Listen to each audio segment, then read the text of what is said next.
Todo el tema que estuvimos viendo durante 9 sesiones era la nueva creación. ¿Se acuerdan?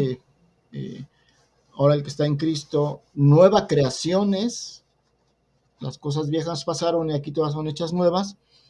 Vimos cómo desde el Génesis el Señor, desde antes de verdad de la creación del mundo, diseñó y determinó que en nosotros, en la creación del ser humano, iba a hacer algo nuevo. Determinó que nosotros íbamos a hacer esa nueva creación y nos puso un destino, un propósito. Desde antes de crearnos, nos puso un propósito y el propósito iba a ser ¿cuál? ¿Se acuerdan?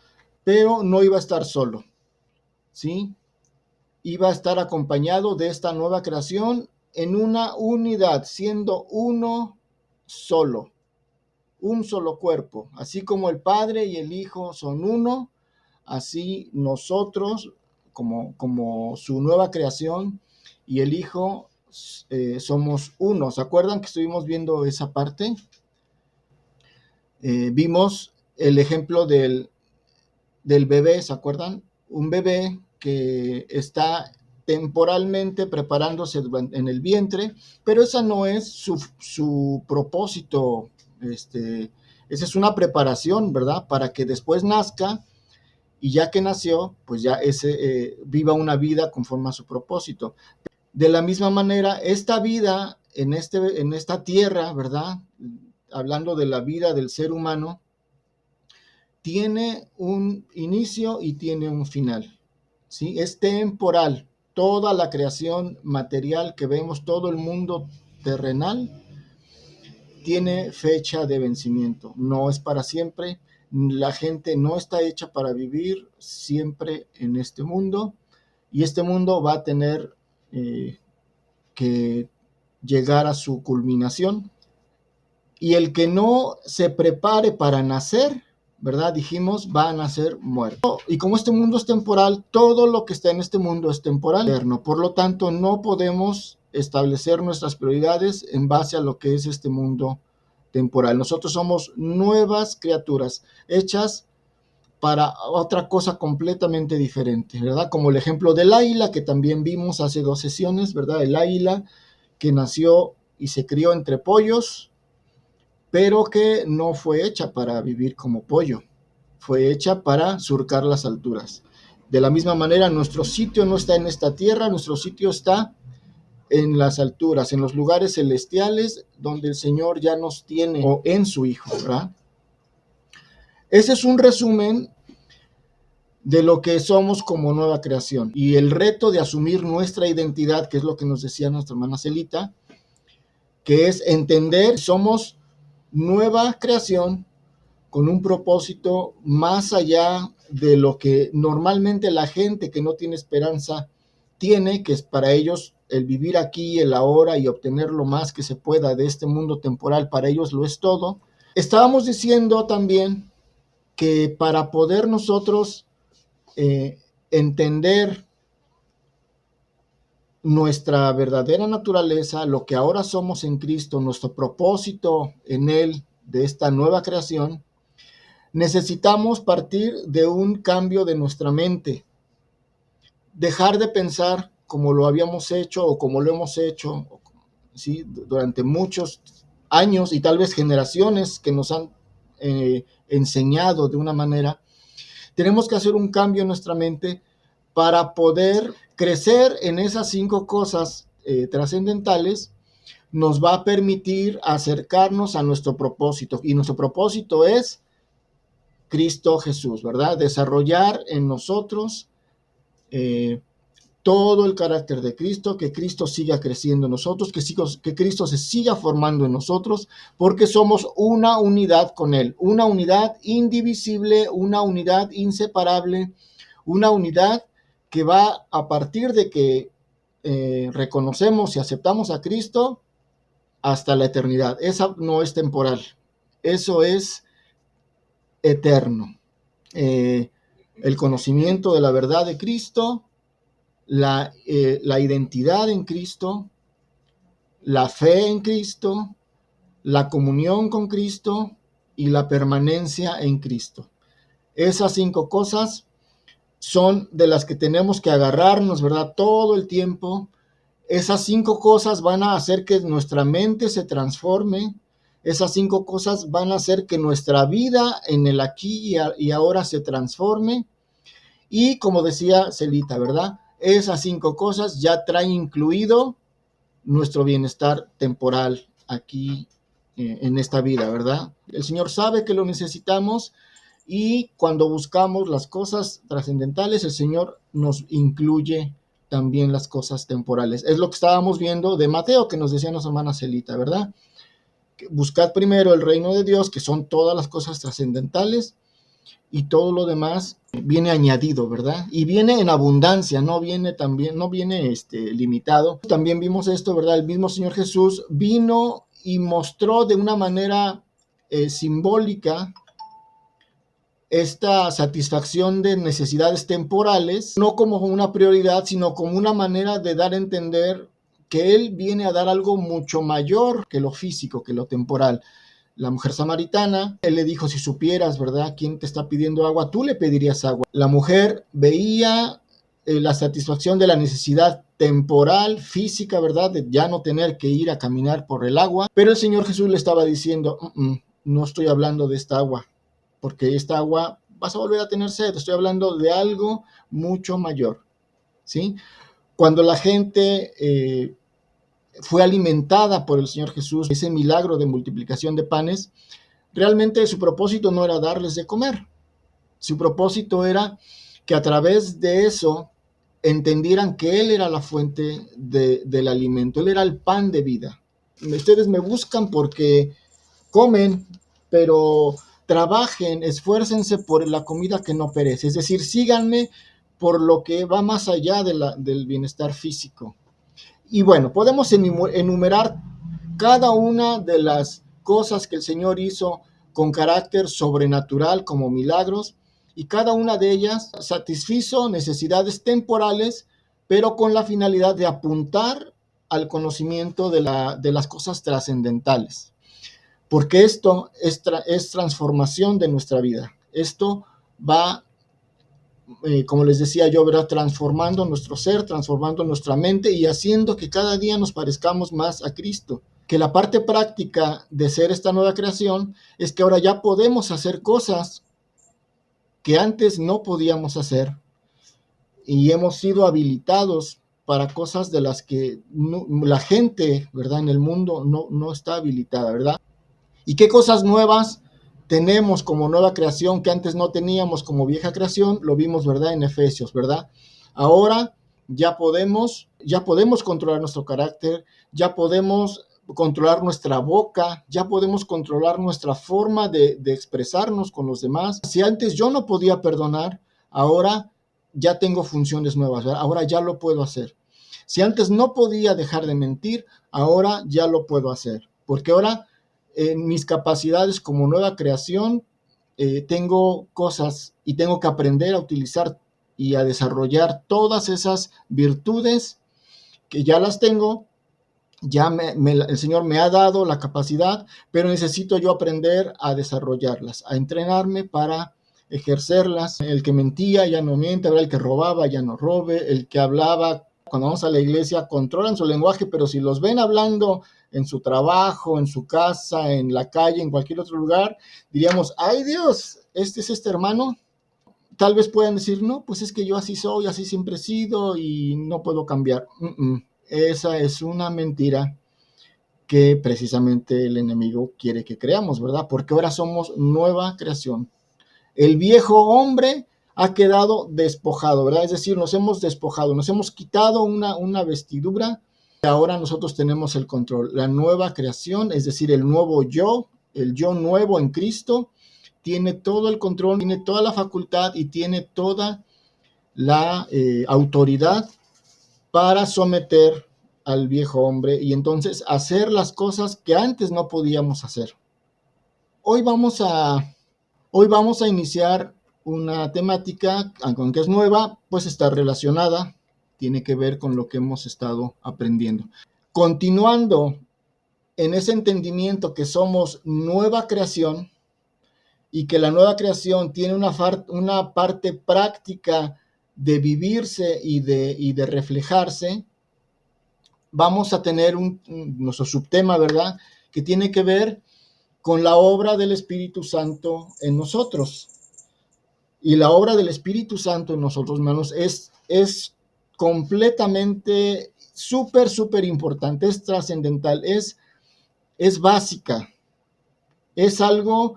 De hecho, sin el Espíritu no existe nueva creación, sin el Espíritu no existe iglesia, sin el Espíritu no somos más que personas, ¿verdad?, que queremos, con buenas intenciones, que tal vez queremos hacer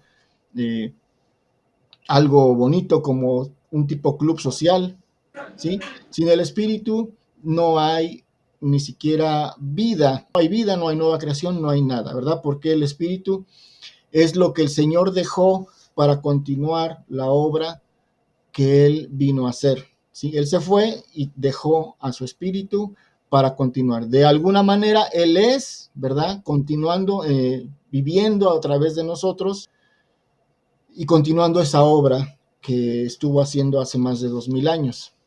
Entonces, necesitamos entender la obra del Espíritu en nosotros. Como iglesia, el Señor quiere hacer cosas nuevas, quiere hacer cosas grandes, pero no va a poder hacerlas hasta que nosotros podamos experimentar y abrirnos a la experiencia de su Espíritu, ¿sí? Que por mucho tiempo estuvimos de alguna manera restringiendo ese obrar de su Espíritu por el miedo de no parecernos a algún otro grupo. Defendíamos más nuestra identidad como organización y nuestra identidad doctrinal que la misma verdad de la revelación de la palabra de Dios. Y eso es algo que tiene que cambiarse. Se está cambiando, ¿verdad? La iglesia se ha ponido todo el esfuerzo para cambiar eso, pero a veces dentro nuestro, ¿verdad?, hay cosas que se resisten por ese mismo temor, pero el temor no viene de Dios, ¿verdad? El temor, sobre todo cuando son cosas que Él quiere hacer y nos da miedo, eso no viene de Dios. Entonces debemos involucrarnos al conocimiento de lo que el Señor quiere hacer a través de su Espíritu, pero antes de pasar directamente a las virtudes que se enlistan, ¿verdad?, que produce el Espíritu en nosotros, quiero hacer una pequeña introducción, que es lo que vamos a ver hoy, porque hoy tal vez no nos va a dar tiempo ver lo demás. Quiero empezar primeramente con este versículo 16 al 18 de Gálatas 5.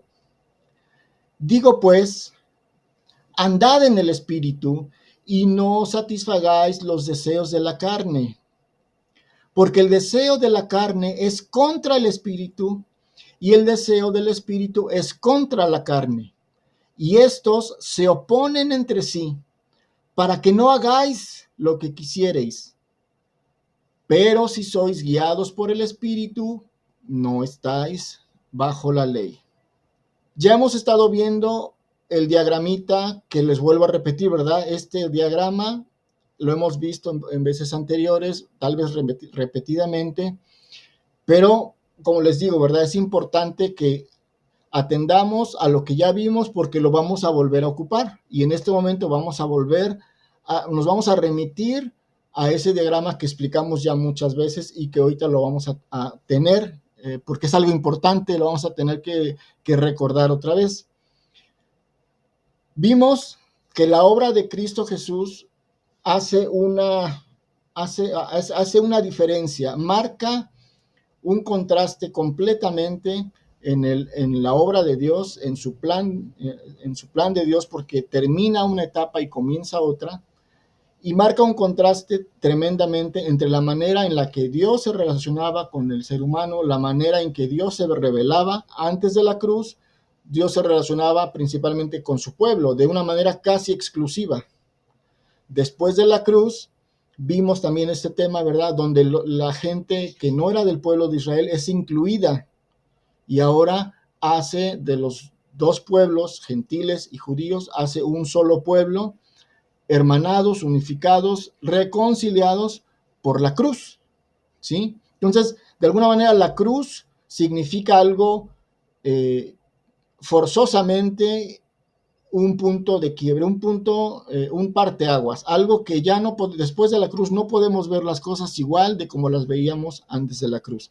Eso es algo que tenemos que entender para ubicarnos en el pacto en el que estamos y desde ahí cómo entender todas las cosas que suceden y que sucedieron anteriormente, ¿sí? Por eso está el diagrama. El diagrama es una parte, está muy resumido, pero en sí encierra muchísimas cosas. Con este diagrama podríamos pasarnos otras 4 meses solamente explicando el diagrama. Pero bueno, a grandes rasgos tenemos la noción, ¿verdad? Lo que vino a hacer Cristo Jesús fue algo completamente determinante en el proyecto de Dios para nosotros. Tenemos algunos énfasis de lo que era antes y de lo que era después de la cruz, ¿sí? Tenemos por un lado la ley, y acuérdense, hay distintas maneras de entender esta palabra ley y la vamos a volver a repetir en su momento para que no nos confundamos porque todavía llega a haber algún tipo de confusión ahí, ¿sí? Bueno, la ley en contraste con la gracia, ¿sí? Y es lo que está diciendo precisamente el versículo 18 de lo que estamos leyendo. Las obras en contraste con la fe. La esclavitud en contraste con la libertad.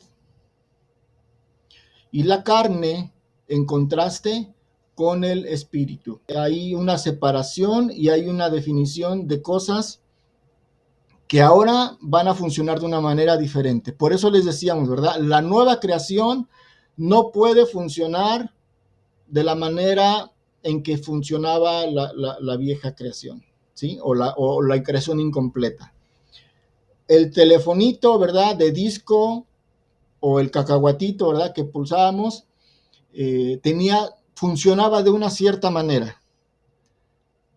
Pero si ahora, ¿verdad? Tenemos un smartphone nuevo o un iPhone, el que ustedes quieran, ¿verdad? Un equipo más avanzado y lo queremos utilizar de la manera en que utilizamos el cacahuatito, no va a funcionar, no fue hecho para eso, fue hecho para funciones diferentes, lo que ya tenía funciona ahora diferente y ahora tiene cosas más avanzadas que ni siquiera tenía el cacahuatito, ¿sí? Este ejemplo lo vuelvo a retomar, ¿verdad? Porque a veces seguimos trabajando, pensando y haciendo las mismas cosas sin tomar en cuenta que ya todo cambió a partir de la cruz. Y también es una diferencia del antiguo pacto y del nuevo pacto. De alguna manera hay un contraste muy fuerte. No podemos ver las cosas desde la misma perspectiva, ¿verdad? Antes de la cruz y después de la cruz, incluyendo en las mismas, el testimonio escritural que hay. O sea, tenemos que aprender a verlo desde su justo punto, ¿verdad? Desde su justa perspectiva. Y entonces está el hombrecito abajo, ¿verdad? Que es cada uno de nosotros, que es el ser humano, que todavía tiene una parte que debe ir muriendo y una parte que debe ir creciendo. La carne se relaciona con la esclavitud, se relaciona con las obras y se relaciona con la ley. Y esa parte es la que tiene que ir muriendo en nosotros. Tiene que haber un cambio de nuestra mente. Ahorita no se confundan cuando digo muriendo y cuando digo ley en la misma frase. Tiene su razón. En estas sesiones vamos a ir explicando. Pero todo esto está relacionado y tiene que ver con algo que va a ser sustituida por otra parte que tiene que ver con la gracia, con la fe, con la libertad y con el espíritu. Y aquí viene la parte importante de la obra del espíritu. Hay un aspecto de cómo comprendíamos que tiene que ser sustituido por una nueva comprensión.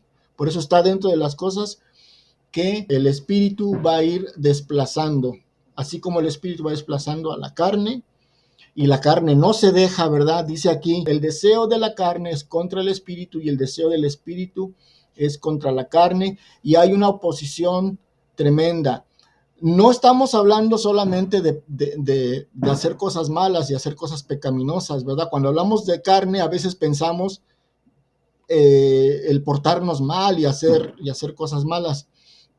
Tiene que ver, pero la carne implica muchas más cosas que simplemente hacer cosas malas. Implica una manera en que pensamos, una manera en que asumimos las cosas, una manera en que entendemos las cosas.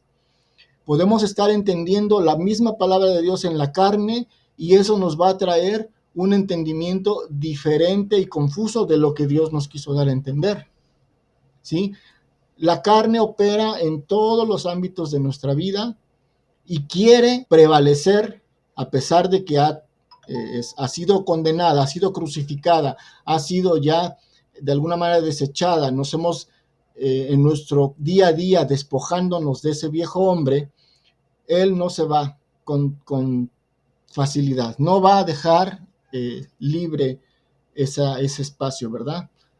Entonces es una lucha que se tiene, que está en nosotros mismos, ¿sí?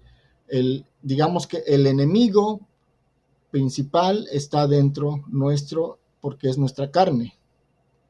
Pero esta carne se esconde, es decir, no hay una manera tan sencilla de identificar, ¿verdad? Por eso el Espíritu nos va a dar ese discernimiento para que con su palabra, con la palabra de Dios y con la ayuda de su Espíritu, podamos nosotros discernir, identificar la manera en que el Espíritu debe actuar en nosotros y cómo lo debemos dejar actuar y diferenciarlo de la carne, que como les digo, si solamente fuera el pecado y las cosas malas, pues sería muy fácil distinguir, pero no, es mucho más que eso y vamos a ir aprendiendo cómo el Señor nos va, por medio de su Espíritu, ayudando a ganar ese terreno que necesitamos para que la carne, con todo lo que implica, que ahorita a lo mejor no nos va a dar tiempo a verlo, pero lo vamos a estar viendo a través de esta nueva temática, vamos a ir identificando dónde atacar, ¿verdad? Dónde poner atención, dónde tener mucho cuidado, para que precisamente andemos en el Espíritu. La indicación de Pablo, de verdad, digo pues, andad en el Espíritu y no satisfagáis los deseos de la carne. Este andad en el Espíritu no es una ordenanza, es la buena noticia de que ya puedes andar en el Espíritu. O sea, ya tienes la capacidad de que tu carne no te domine. Entonces, anda en el Espíritu. O sea, está diciendo, ya puedes hacerlo, hazlo. Ya tienes la capacidad, camina en eso. No es tanto una ordenanza como normalmente la vemos, ¿verdad? Cuando hablo del cambio de nuestra mente y hablando precisamente de este ejemplo, a veces leemos la Biblia, no quiero que me malentiendan ni que se ofendan, pero a veces leemos la Biblia con una mentalidad de la carne. Y cuando leemos la Biblia con una mentalidad de la carne, todo son ordenanzas, todo son mandamientos, todo son órdenes. Y obviamente si no vivimos, si no podemos vivir con esa exigencia, automáticamente entra en nosotros la culpa por la desobediencia a Dios. Y ya estamos entrando ahí en el juego que quiere tanto la carne como el enemigo que caigamos en la culpa y en la condenación. Por algo bueno, o sea, ni siquiera hemos hecho algo malo, simplemente la manera de pensar nos coloca en una desventaja donde el enemigo, por medio de la carne, porque obviamente él es el que es la única parte de nosotros de la que él tiene facultad o puede influir, y lo hace. Y no necesariamente que nos haga pecar o que nos haga hacer cosas malas, sino con la forma de pensar, Él ya nos está trasladando del lado que no debemos estar, ¿verdad? Simplemente con la forma de pensar. Entonces, por eso siempre enfatizo, aquí Pablo no está diciendo una orden, no está diciendo ahora, si de veras eres cristiano, demuéstralo haciendo esto y ahora tienes que hacer lo otro. Lo enfatizo mucho, si se han dado cuenta en otros temas, enfatizo mucho esa parte porque de ahí proviene precisamente la esencia del cambio de nuestra mente, en cómo miramos ahora las cosas. Por eso vuelvo a enfatizar, ¿verdad? Digo pues ahora andad en el espíritu y no satisficáis los deseos de la carne. Lo que está diciendo y junto con lo que más vamos a ir viendo, nos está dando la buena noticia de que ahora podemos hacer algo que antes no podíamos hacer. No nos está dando unas ordenanzas, ¿sí?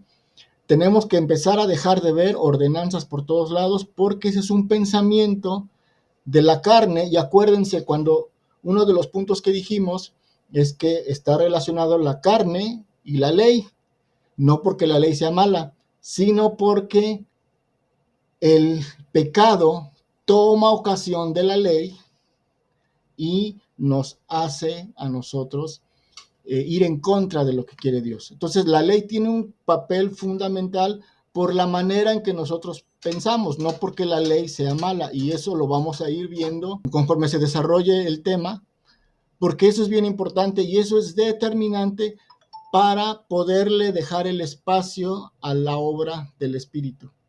Si no cambiamos eso en nuestra mente, mis hermanos, no va a poder actuar el Espíritu como Él lo quiere hacer en nosotros.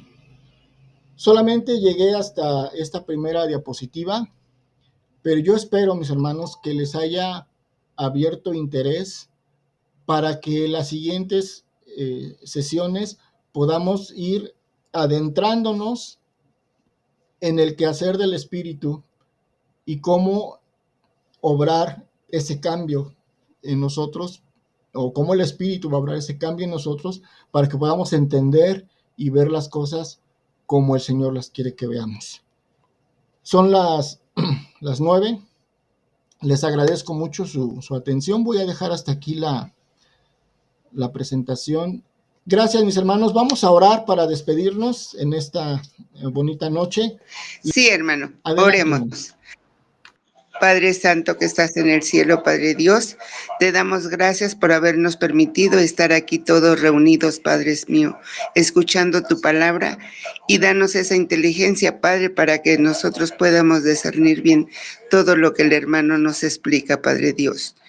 Padre mío, bendice a todos mis hermanos que se pudieron conectar, Padre Santo, y los que no pudieron, también perdónalos, Padre Santísimo, y también, Padre Dios, que ellos se conecten para que ellos también sepan de su palabra, y que todos seamos un solo cuerpo, Padre Dios, como usted siempre nos ha dicho, que somos un solo cuerpo. Gracias, Señor, te doy por todo esto y bendice a mis hermanos, Padre Dios, y que todos tengan un descanso muy bonito, Padre Dios, que siempre usted nos da.